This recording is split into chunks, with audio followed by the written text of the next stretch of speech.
नमस्कार, मैं doctor Narendra Kumar, drawing and painting से।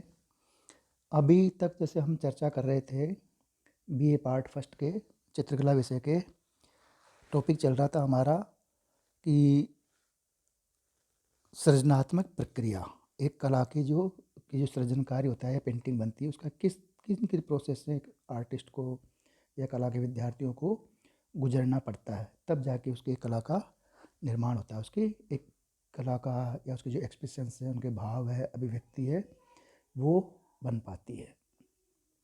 तो इसके लिए जैसे प्रसिद्ध एक विद्वान रहे हैं, जैसे आर जी कलिंगवुड। तो वो कहते हैं कला रचना एक संपूर्ण प्रक्रिया है और जिसका आनंद लेने वाला व्यक्ति अपनी कल्पना द्वारा इसे समझता है या इसके प्रति सजग होता है। अतः अपने लिए काल्पनिक अनुभव या क्रिया का निर्माण करके हम अपने भावों को अभिव्यक्त करते हैं और इसे ही हम कला कहते हैं। तो इसके लिए जैसे मैंने बताया था, इसके पूर्व इसके जो प्रोसेस हैं इस अभिव्यक्ति के उन प्रोसेस में एक महत्वपूर्ण प्रोसेस कल्पना का भी रहा है।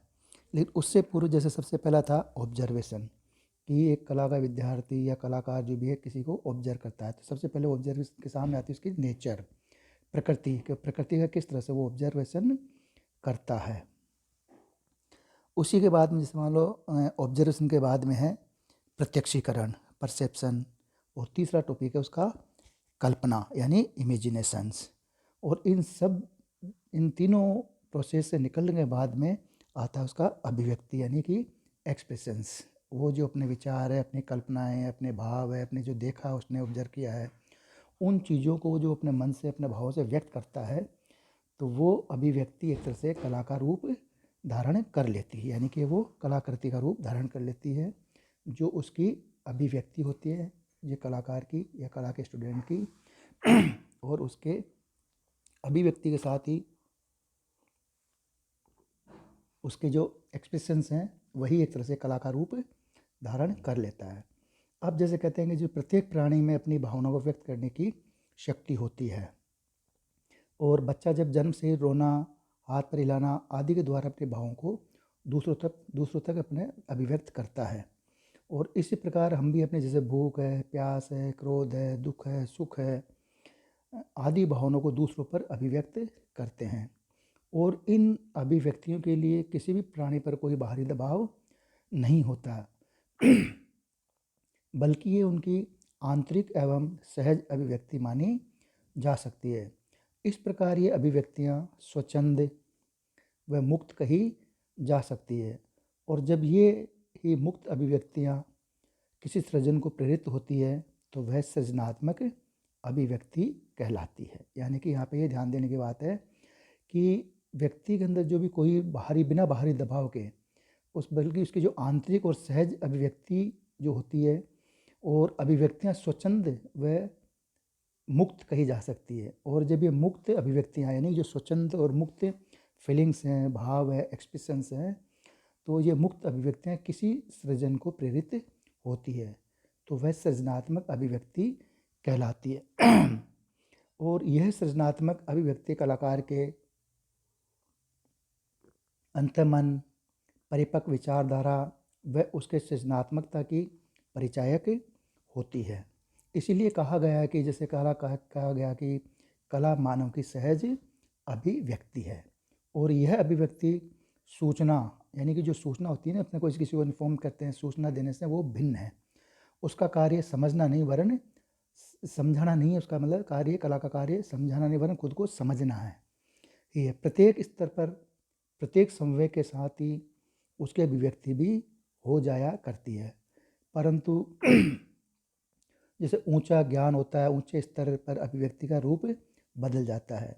और किसी जैसे कवि या कलाकार के मन में जब तीव्र वेदना या बेचैनी का प्रस्फुटन होता है तो वह उस पर ध्यान अर्थात कल्पना का प्रकाश डालकर उस वेदना को समझ लेता है। और इसी समझने का दूसरा नाम अभिव्यक्ति या प्रकाश है।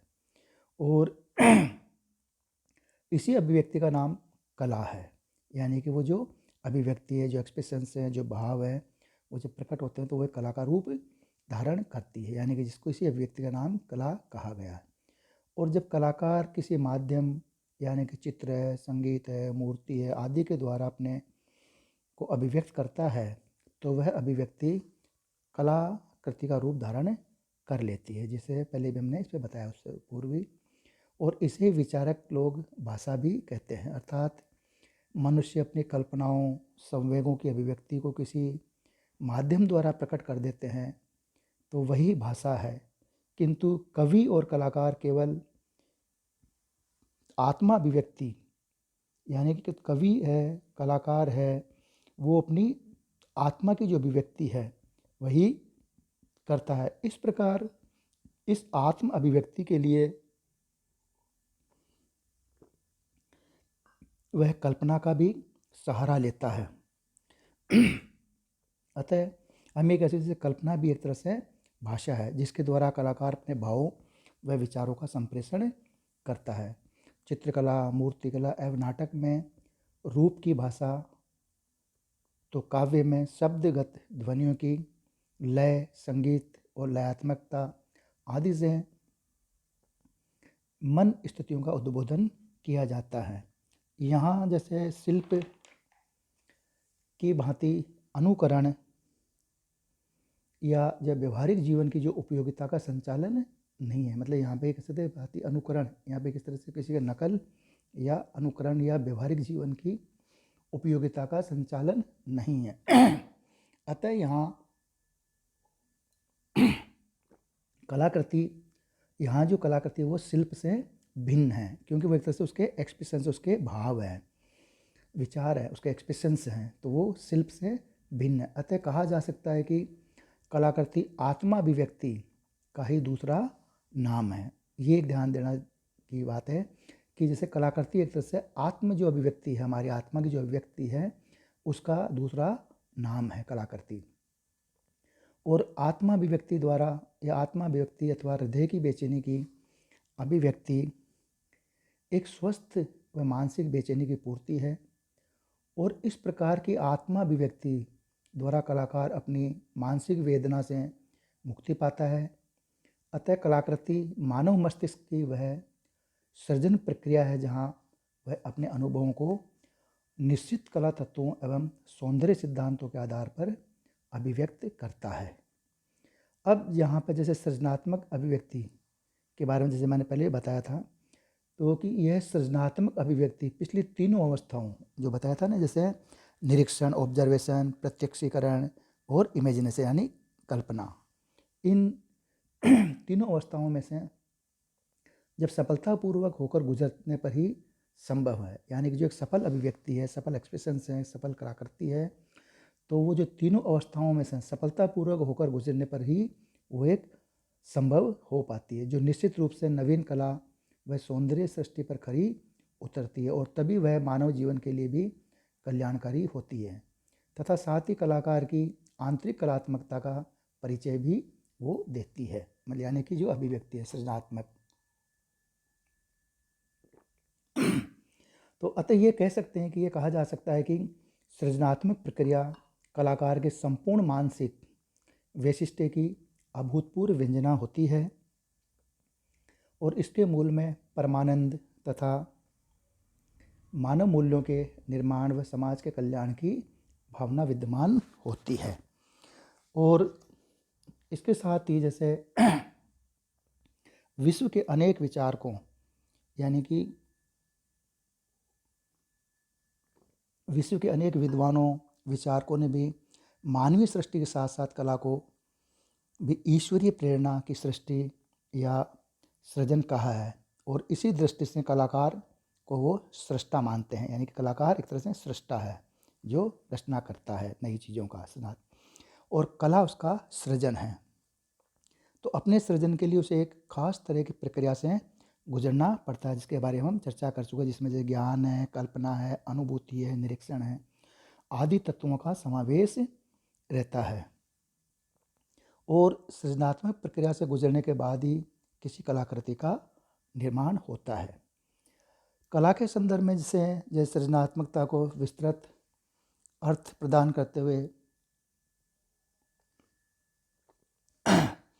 महान दार्शनिक अरस्तु ने एक ही सूत्र दिया कि सृजनात्मकता ही कला है, और उन्होंने बताया कि कला सृजन तथा शिक्षा पद्धति दोनों का एक ही लक्ष्य है, और प्रकृति ने जिन कार्यों को अधूरा छोड़ दिया है उसको पूर्ण करना है, यानी सृजनात्मकता ही कला है। अरस्तु कहते हैं यहाँ पे कि सृजनात्मकता ही कला है, और उन्होंने बताया कला सृजन तथा शिक्षा पद्धति दोनों का एक ही लक्ष्य है, और प्रकृति ने जिन कार्यों को अधूरा छोड़ दिया है उसको पूर्ण करना है।